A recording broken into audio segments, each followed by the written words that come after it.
Assalamu alaikum students.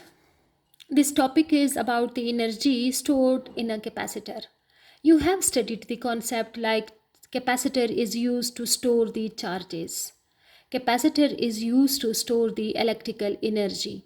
Now you are going to calculate that electrical energy कि वो energy कितनी होगी आपके पास. ज़्यादातर जो फोकस हमारा इस टॉपिक में होगा वो मैथमेटिकल इक्वेशंस पे होगा because all the concepts all the equations used in this topic आपने उसको पहले सीखा हुआ है, आपने उसको डिस्कस किया हुआ है. हमने इस चैप्टर के स्टार्ट से शुरू की हुई हैं, चार्जेस को डिस्कस कर रही हैं, चार्जेस स्टोर कैसे होते हैं, पोटेंशियल क्या चीज़ है, पोटेंशियल एनर्जी क्या चीज़ है, इलेक्ट्रिक फील्ड क्या है, फिर पैरेलल प्लेट कैपेसिटर क्या है.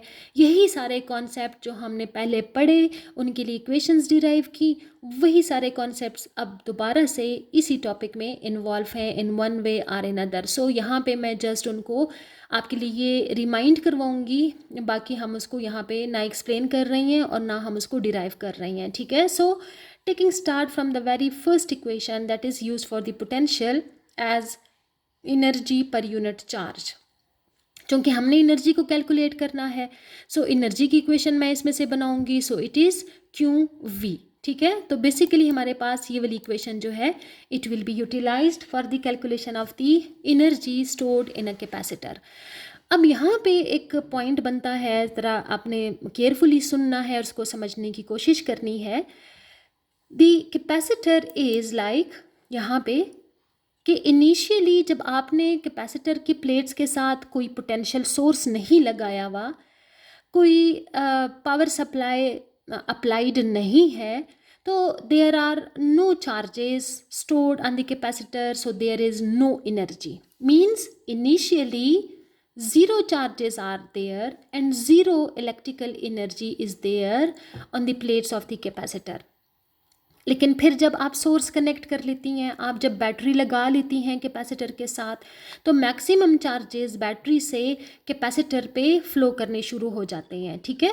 अब कैपेसिटर पे चार्जेस आने शुरू हो गए, उस पर एनर्जी आनी शुरू हो गई और तब तक ये चार्जेस स्टोर्ड होते जाते हैं जब तक कैपेसिटर की एबिलिटी है. और आपने ये चीज़ डिस्कस भी की हुई है कि भाई कैपेसिटर की क्या एबिलिटी है, किन किन फैक्टर्स पे डिपेंड कर रहा है, कितने चार्जेस वो स्टोर कर रहा है. यहाँ मेरे कहने का मतलब ये है कि इस वक्त जो कैपेसिटर डिस्कस हो रहा है उसमें एक बहुत बड़ी प्रॉब्लम आ रही है, एक बहुत बड़ी नॉन यूनिफॉर्मिटी आ रही है. वो नॉन यूनिफॉर्मिटी क्या है? वो चार्जेस की, वो एनर्जीज की नॉन यूनिफॉर्मिटी है. यानी system is exhibiting initially zero energy and finally maximum energy. So system में या तो एनर्जी सिरे से है ही नहीं इनिशियली, और या फिर वो फ़ौरन मैक्सिमम पे पहुंच जाता है. सो इस किस्म की सिचुएशन को नॉर्मलाइज करने के लिए, थोड़ा बैलेंस करने के लिए हम एवरेज क्वांटिटी डिस्कस करते हैं. एवरेज क्वांटिटी डिस्कस करने का मतलब average is a balanced quantity actually. यानी किसी सिस्टम में अगर वैल्यूज़ हैं डिफरेंट और वो बहुत एब्रप्टली चेंज हो रही हैं और एक दूसरे से बहुत ज़्यादा डिफरेंट हैं, तो आप उनको कंपनसेट करने के लिए, आप उनको बैलेंस करने के लिए एवरेज वैल्यू कंसिडर करती हैं. So here if I am going to consider the average energy for the capacitor, so I will calculate it through this formula that initial energy plus final energy divided by 2. ये average का formula है, आप पढ़ती हैं इसको x1 plus x2 divided by 2 या x1 plus x2 plus x3 divided by 3. यानी आप उतनी ही नंबर ऑफ टर्म्स से उसको डिवाइड करती हैं जितनी वैल्यूज़ आपके पास इन्वॉल्व होती हैं. यहाँ पे चूँकि दो वैल्यूज़ इन्वॉल्व हो रही हैं, बड़ी वाली इम्पॉर्टेंट वाली, एक इनिशियल और एक फाइनल, तो हमने इसको 2 से डिवाइड कर लिया. ठीक है. सो नाउ मैं अगर अब एनर्जी की वैल्यू यहाँ से पुट करना चाहूँ क्यू वी, तो it would be Q V initial and it would be Q V final and this is divided by 2. ठीक है. बट यू नो, मैंने अभी आपको बताया थोड़ी देर पहले कि initially no potential was applied, so no charges were stored. So ये वाली टर्म आपके पास ज़ीरो हो जाएगी and you will be remaining with the final term only. So average energy is actually zero plus the final energy divided by 2. तो ये आपके पास जो है इक्वेशन को अब फाइनल लिखने की ज़रूरत नहीं है, वो तो हम उसको इनिशियल से डिफ्रेंशिएट करने के लिए लिख रहे थे. सो अब आपके पास जो इक्वेशन की शेप बनेगी वो इस तरह से बनेगी. ठीक है. So this is the equation for energy stored on a capacitor. इसी इक्वेशन को हम आगे मॉडिफाई कर सकते हैं थोड़ा मज़ीद, क्योंकि हमें पता है कि charges that is equal to C V, ये भी कैपेसिटर की इक्वेशन है, आपने इसको डिराइव किया हुआ है. So if you are replacing Q by C V over here, तो आपके पास ये फार्मूला मॉडिफाई हो जाएगा इस फॉर्म में. सो you will get equation 2 over here. Now again you can replace the potential for E D. आप इस पोटेंशियल को ई डी से भी रिप्लेस कर सकती हैं. तो आपके पास एवरेज एनर्जी जो है that is C E square D square by 2. So now look, equation 1, 2 and 3, they are basically the same equations but with the modified terms. वो आपके पास एनर्जी को रिप्रेजेंट कर रहा है in terms of charges and potential, ये आपको energy दे रही है in terms of capacitance and potential, ये आपको एनर्जी दे रही है कैपेसिटेंस, इलेक्ट्रिक फील्ड और डिस्टेंस के टर्म्स में. सो ये रिक्वायरमेंट हमारी नॉर्मली किसी न्यूमेरिकल प्रॉब्लम्स के लिए होती हैं. समटाइम्स न्यूमेरिकल्स में आपको चार्जेस और पोटेंशियल गिवन होंगे, आपसे एनर्जी का पूछ रहे होंगे. कभी कभार आपको कैपेसिटेंस और पोटेंशियल गिवन होगी तो आपसे एनर्जी का पूछेंगे.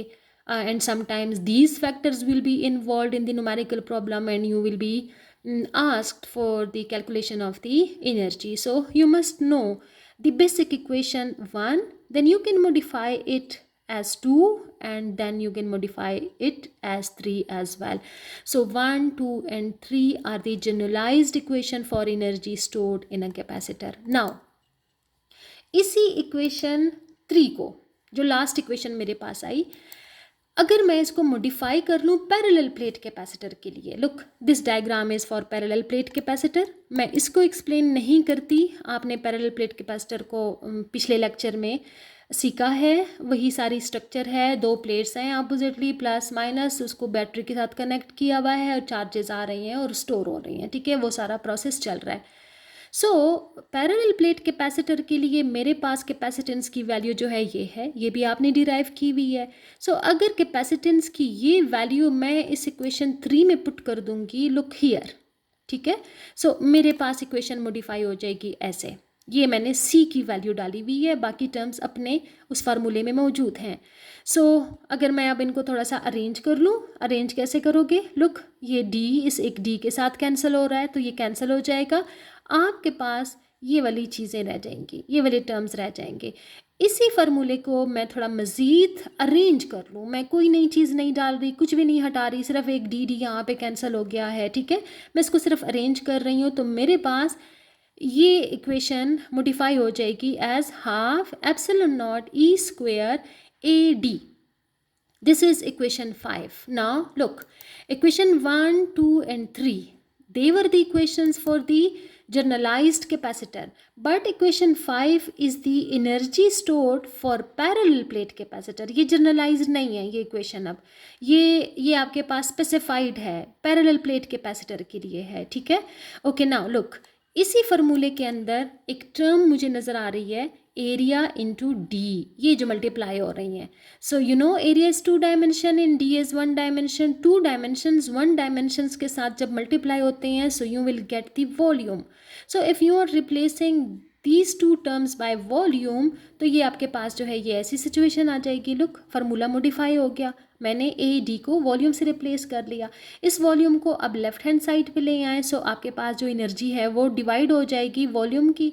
एवरेज लिखते हैं, नहीं लिखते, अब ज़रूरत नहीं रही, क्योंकि अब टोटल एनर्जी ही एक्चुअली एवरेज एनर्जी को शो कर रहा है. ठीक है, सो इससे फ़र्क नहीं आता, लिखते भी हैं तो भी इट्स ओके, नहीं लिखा तो भी इट्स ओके. बट जो मेन चीज़ मैं आपको समझाना चाह रही हूँ वो ये कि अब मैं वॉल्यूम को इधर ले आई हूँ. सो it is energy divided by volume and you will be remaining with these terms. So now look, मैंने आपको डेंसिटी का कॉन्सेप्ट सिखाया बहुत डिटेल से. मैंने आपको बताया कोई भी क्वांटिटी है, चार्ज है, करंट है, एनर्जी है, उसको आप किसी भी डायमेंशन से डिवाइड करती हैं, 1 डायमेंशन से, 2 डायमेंशन से, 3 डायमेंशन से, तो वो उसी क्वांटिटी की डेंसिटी आपको प्रोवाइड करता है. So here I mean energy per unit volume is actually energy density. So I will be replacing these terms with energy density. Energy density को मैंने small u से represent किया हुआ है. So this equation will be modified for energy density as half epsilon naught E square. So this is your equation for energy density, but for parallel plate capacitor, don't forget. So you have derived here in this topic, you have derived 5 formulae. The first 3 formulae are for energy stored in a capacitor, generalized capacitor. The fourth one formula was applied for the energy stored for a parallel plate capacitor, and the last one was energy density for a parallel plate capacitor. Hope all these equations and mathematical steps are clear to you people. Thank you so much.